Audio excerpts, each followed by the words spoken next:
Okay, everyone, Monday morning and the start of a long week of build-up ahead of Saturday's Scottish Cup final against Aberdeen. Are you feeling the excitement? We're in Cup final week.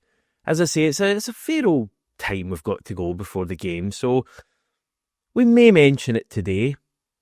We may, but it'll have to be off the cuff if we do, because I'm just realising my plan doesn't really have any mention of Saturday's game. We've got plenty of time, though, to do that. We've got a number of things to discuss today.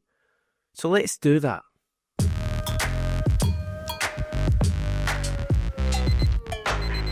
By the way, everyone, I did say a couple of weeks ago, the big task for the end of the season for the channel was to try and get to 15,000 subscribers. We are currently at 14,425. So I make that 575 away from the big 15k. So if you're watching this, and I've just realised I'm not subscribed to that moderately attractive guy, then please just do it. Click the button. It's completely free. And just like everything else on the channel, all the videos completely free.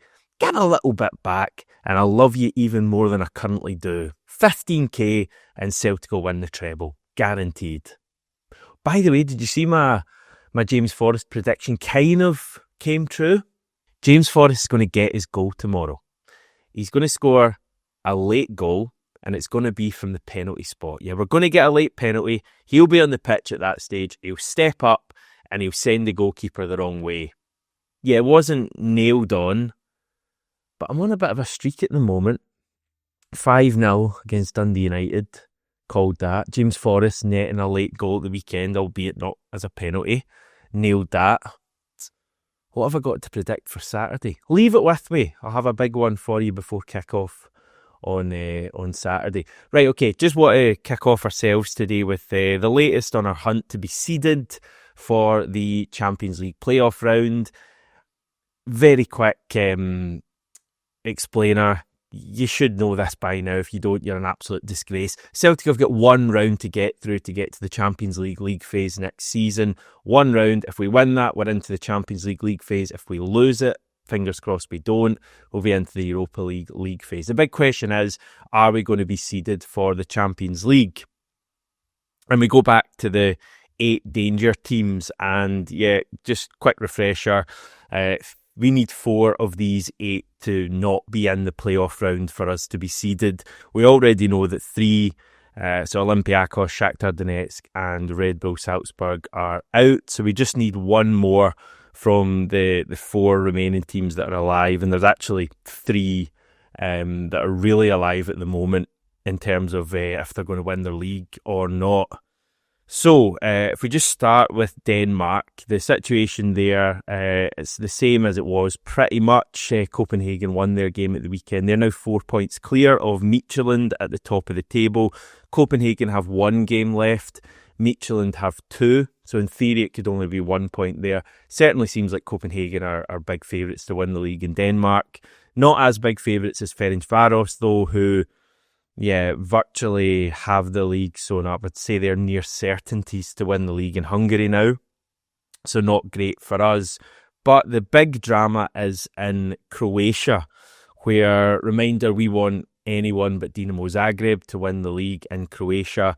Zagreb drew this weekend, which basically opened the door for Rijeka to win the league yesterday. However, they failed, and not only failed to win, but they actually lost their match away to Hajduk Split, who themselves are still in with a very thin chance of winning the league in Croatia. So it's a 3-team shootout going into the final day of the season in Croatia. And while you might look at the league table at the moment and see that Zagreb are top and think, oh no, we're in trouble here, Zagreb are going to win the league. I'm doing a bit of research this morning, and while I can't quite answer why Zagreb are top of the league at the moment, I can assure you that the Croatian league, when it's finished, will be decided on the teams' head-to-heads against each other. So it doesn't go down to goal difference, it goes down to head-to-head. And the really good news from our point of view is that Rijeka have a better head-to-head than Dinamo Zagreb. That means that with the 2 teams both in the same amount of points at the moment, Rijeka only have to match Zagreb's result next weekend to be assured of finishing ahead of them. If Rijeka win their match, and by the way, they're playing at home to 5th placed Slaven Belupo, who I don't know a lot about, but you'd think at home to 5th place, going for the league title, you'd back Rijeka here. If they do win at the weekend, then they will win the Croatian League, and we will be guaranteed seeded in the Champions League playoff round. So that's how close we are. My Rijeka scarf's arriving later in the week. Maybe. Okay, plenty of interesting things happening over the weekend. As you'll have gathered from the video title, we're going to spend a bit of time talking about Brendan Rodgers, possibly Daizen Maeda as well. One thing that I did spot over the weekend, and I'm a bit surprised that maybe not more been made of it, maybe more has been made of it, and I've just been completely oblivious to it all.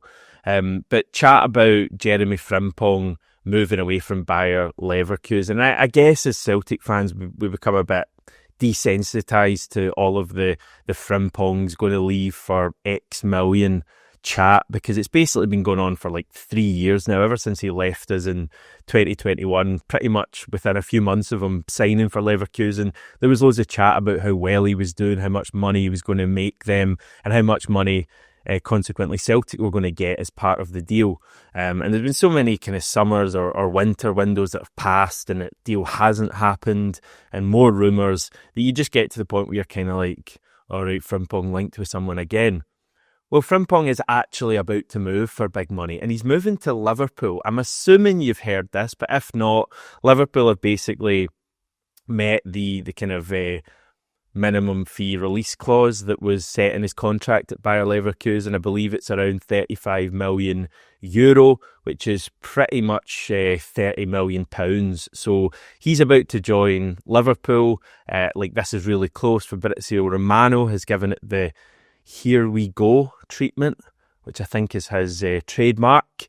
And I think Frimpong's even having a medical at Anfield today. So this, I don't know if it'll be at Anfield actually, but somewhere in Liverpool he's having a medical. So this deal's going to happen. He's going to move from Leverkusen to Liverpool. He's going to be in a back four with Virgil van Dijk, former Celtic, and Andy Robertson, kind of former Celtic, certainly big Celtic fan growing up. So that's pretty cool. But in terms of the actual Celtic link here, you will know that we're due a cut of the money that Leverkusen receive for Frimpong. And it's widely understood to be 30% of the profit that Leverkusen make on him. Now, that profit is set to be around £18.5 million. And I worked this out myself with the help of a calculator. Basically, Leverkusen paid £11.5 million for him. They're going to sell him for £30 million to Liverpool. That's a difference of £18.5 million. We're entitled to 30% of that, which again I worked out in a calculator, is around £5.5 million. So let's take a conservative estimate and say Celtic are about to get another £5 million as a wee bonus, just for having developed Jeremie Frimpong a fair bit a number of years ago. So that's really good. Add it to the transfer kitty. Right, another couple of awards scooped by Celtic players over the weekend. What do we have? Daizen Maeda is the Scottish Football Writers Player of the Year, as if he hadn't won enough. Brendan Rodgers is the Manager of the Year, as chosen by the Scottish Football Writers, and Lennon Miller won the Young Player of the Year award. Now, on Daizen, reading some quotes from him, an interesting line from him saying that he actually wanted to take up another sport rather than football when he was growing up. And yeah, you're probably thinking, yeah, fairly obvious, Hamish, it's long distance running, or possibly sprinting. For some reason, baseball came to my mind, just because baseball's really big in Japan, isn't it? I just had images of Daizen, doing it. But no, it's, how do I put this? It's gymnastics. Yeah. Daizen wanted to be a gymnast, like a lot of us growing up, I guess, and didn't quite make it. And unfortunately for him, he's had to settle for football, and all the joys that go with that. And I was reading the quotes. It's actually interesting because I think it was put back to him, at what point did you realise that you wanted to be a footballer? And he said, yeah, I've still not reached that point, to be honest. I just realised that I was better at football than gymnastics. So he's a big gymnastics fan, Daizen. Anyway, more important stuff, I'm sure. He was asked about the chances of him signing a new contract at Celtic. He's got another couple of years to run, so it's not panic stations yet. Or maybe it is. I don't know what you're like, but he's so good, and you don't even want to have to think about Daizen wearing another club team's colours. So yeah, we're hoping to potentially sign him up. Brendan Rodgers, I think, has been quite open about it, saying that the club would like to sign him up. Daizen, typically given very little away, be prepared for a pretty non-committal answer, it's fair to say. He says, "This is a world where you never know what's going to happen next. This is a good team, but I need to think about what comes next with my family and the gaffer and everything." I love the idea of Daizen's Japanese translator just saying the word gaffer. Just love it. Maybe it was Daizen. I don't know. Now my focus is on this team. I'm not thinking about it a lot right now because there's still games to play. I'm thinking about how I'll spend my day off. So we'll just get the games done and then let's see what happens. Yep. Not giving anything away at all there, Daizen. Imagine the boost it would give everyone if we signed him up again. I think this stuff on his family is interesting. Obviously a fair bit made recently of his wife giving birth in Japan and him flying back. I assume then that his wife and his kids are potentially living in Japan at the moment, which might make it difficult from his point of view. So I don't know if that factors into his thinking at all. I hope not, because I'd love Daizen to stay forever. But nothing is forever. Okay, just on Brendan Rodgers, he's been looking back and forward a bit after scooping his Manager of the Year award. Looking back at his younger days when he drove forklifts during shifts at a John Lewis distribution centre in Bracknell. He'd coach in the evenings after that. And again, a bit like Daizen's revelation, that is genuinely something I didn't know. I just assumed Brendan Rodgers I knew he'd had a playing career, and I think he'd had a pretty bad injury. And I just assumed it had been pretty serene progress for him from that point all the way up. But it does seem like he really, really had to, grind at a point in his life when football wasn't necessarily a formality, and work hard and then kind of make the time and to earn his coaching badges and just rise through the ladder from there. And he's clearly done that, so that was interesting. He then spoke a little bit about his what he feels the next stage is for Celtic. And unsurprisingly, it's centred around further progress in Europe. He says the next phase will be seeing if we can continue with the impact in Europe, because that felt really good this year. The performance levels in some of those games were absolutely great. We saw how close we ran Bayern Munich over 2 legs. That gives us a good feeling, but we have to keep developing, keep recruiting well. There are levels within the Champions League and we want to keep climbing them.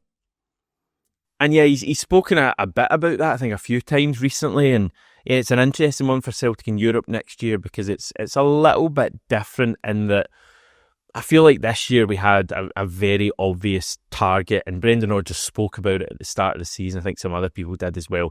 Finish inside the top 24 of this new format. Pretty clear.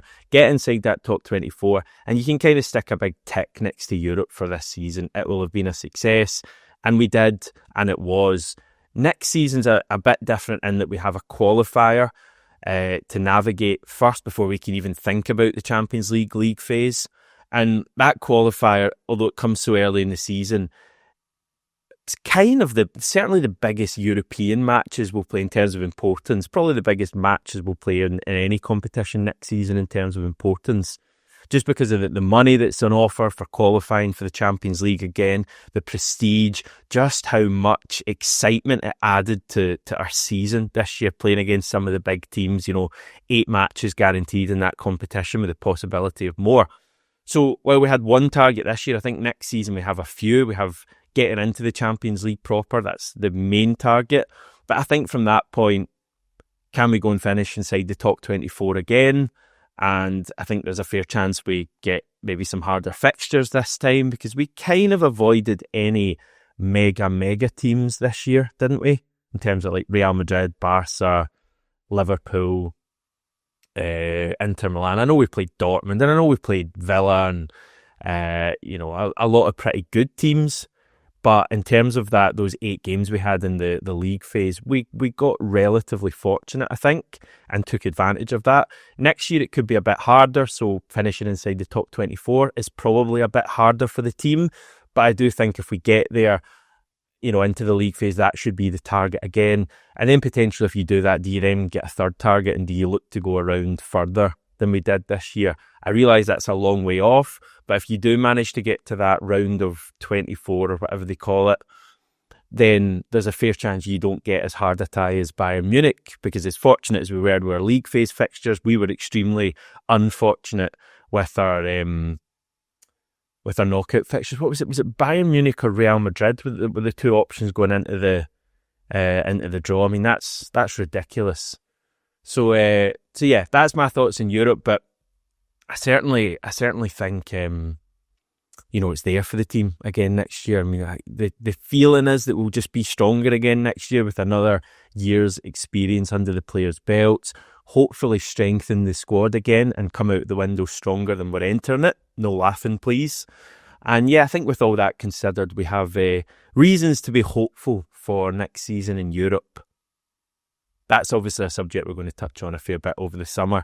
Brendan Rodgers also spoke about the legacy that he wants to leave at Celtic, and it's not just about winning trophies. He mentioned a few things that are important to him.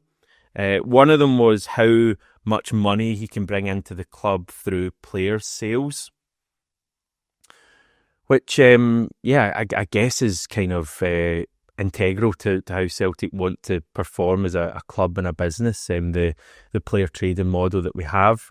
And he also mentioned improving players, and I guess that goes hand in hand with the bringing money into the club in terms of player sales. If you improve players, you can obviously sell them for more money. And his third thing he mentioned that I think was the most interesting, he said establishing the academy so that we can get players through there quicker. So that's something that's important to the manager. And I think if you had the choice, you would always want young players coming through. I think it's important. But I wasn't sure that it was that important to Brendan Rodgers, but the fact that he cited that as one of the potential things he wants to leave in his Celtic legacy, I think is pretty interesting and pretty positive going forward. As I say, Europe will be a big part of that as well. I think other than mending his relationship with the Celtic support, I think Europe was one of the big reasons that he came back to the club. And Europe was like the big thing. Obviously, domestic stuff is always going to be important, but when you've won every domestic trophy a number of times, I think you're always looking to Europe. And we saw real improvement this year, and let's hope we can get the same next year. So yeah, that's Brendan Rodgers speaking. Quite candidly, I guess, about his days growing up as a manager, his time at Celtic at the moment. He spoke a bit about this season. He, as I say, is looking forward to what the next steps are at Celtic, and also spoke a bit about his relationship with the fan base that I thought was interesting, especially after the weekend when he's been lauded so much. Even I think at the weekend brought up that banner of him smoking a cigar that you've probably all seen, and he's saying it's basically the reaction is a bit better than it was a couple of years ago. And he says, when you feel appreciated, it gives you that motivation and commitment to do even more. So, we're in a good place. We're in cup final weekend and we're moving forward and hoping for the best. Just a final note for the day. I did spot Greg Taylor's post on Instagram at the weekend with the caption, "Lived it and loved it." I think there was a reply from Alistair Johnson in there as well. It was kind of along the lines of, "I'm pretty sad." His wife, Greg Taylor's wife, was also posting some, I guess, nostalgic stuff from when he first joined the club. I think her basic Instagram post was, I can't remember the exact caption, but something along the lines of, "I've been with you every step of the way." And it was a photo of them at the weekend and also a photo of them the day he signed for Celtic. So all of this stuff, where we're not hearing from Greg Taylor in the media. And I know Brendan Rodgers was asked by Chris Sutton cheekily at the weekend about Greg Taylor's situation, and he didn't really give anything away, batted it away. But when you see stuff like this online, it does lead you to think that Greg Taylor is probably going to head now. I mean, that lived it and loved it, that's past tense, isn't it? He's away, isn't he? Am I wrong, everyone? God, never read too much into social media. I'll be back tomorrow, everyone.